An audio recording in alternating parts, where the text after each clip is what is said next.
Human heart ಬಗ್ಗೆ ಸ್ಪರ್ಧಾತ್ಮಕ ಪರೀಕ್ಷೆಗಳಿಗೆ ಕೆಲವು ಮುಖ್ಯ ಮಾಹಿತಿಯನ್ನು ಇಲ್ಲಿ ನೋಡೋಣ. ಮುಖ್ಯವಾಗಿ ಫಂಕ್ಷನ್ ಇದೆ.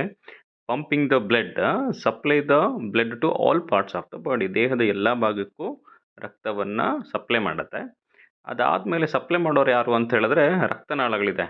ಮುಖ್ಯವಾಗಿ ಫಸ್ಟ್ನೇದು ಆರ್ಟರೀಸ್ ಇದೆ. ಆರ್ಟರೀಸಲ್ಲಿ ಓನ್ಲಿ ಆಕ್ಸಿಜನ್ ಇರುವಂಥ ಬ್ಲಡ್ಡು ಹಾರ್ಟಿಂದ ಬಾಡಿಗೆ ಸಪ್ಲೈ ಆಗುತ್ತೆ. ಅದಾದಮೇಲೆ ಎರಡನೇದು ವೇನ್ಸ್ ಇದೆ.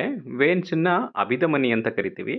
ಇಲ್ಲಿ ಡಿಆಕ್ಸಿಜನೇಟೆಡ್ ಬ್ಲಡ್ ಅಂದರೆ ಆಕ್ಸಿಜನ್ ಇಲ್ಲದೆ ಇರುವಂತಹ ಬ್ಲಡ್ಡು ಬಾಡಿಯಿಂದ ಹಾರ್ಟಿಗೆ ಸಪ್ಲೈ ಆಗುತ್ತೆ.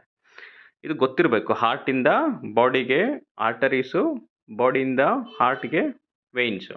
ಮೂರನೇದು ಕಪಿಲರೀಸ್ ಇದೆ. ಟೈನಿ ಬ್ಲಡ್ ವೆಸಲ್ಸ್ ಅಂತೇಳಿ. ಇದು ಆಕ್ಸಿಜನ್ನು, ನ್ಯೂಟ್ರಿಯೆಂಟ್ಸು ಅಂಡ್ ವೇಸ್ಟ್ ಎಲ್ಲದನ್ನು ಎಕ್ಸ್ಚೇಂಜ್ ಮಾಡುತ್ತೆ. ಎಲ್ಲಿ ಅಂದರೆ ಸೆಲ್ಸ್ ಒಳಗಡೆ ಸೆಲ್ಯುಲಾರ್ ಲೆವೆಲಲ್ಲಿ ಎಕ್ಸ್ಚೇಂಜ್ ಮಾಡೋದು ಯಾವುದು ಅಂತ ಹೇಳಿದ್ರೆ ಅದು ಬ್ಲಡ್ ಕ್ಯಾಪಿಲರೀಸ್. ಸೊ ತುಂಬ ಮುಖ್ಯವಾಗಿ ಗೊತ್ತಿರಬೇಕು.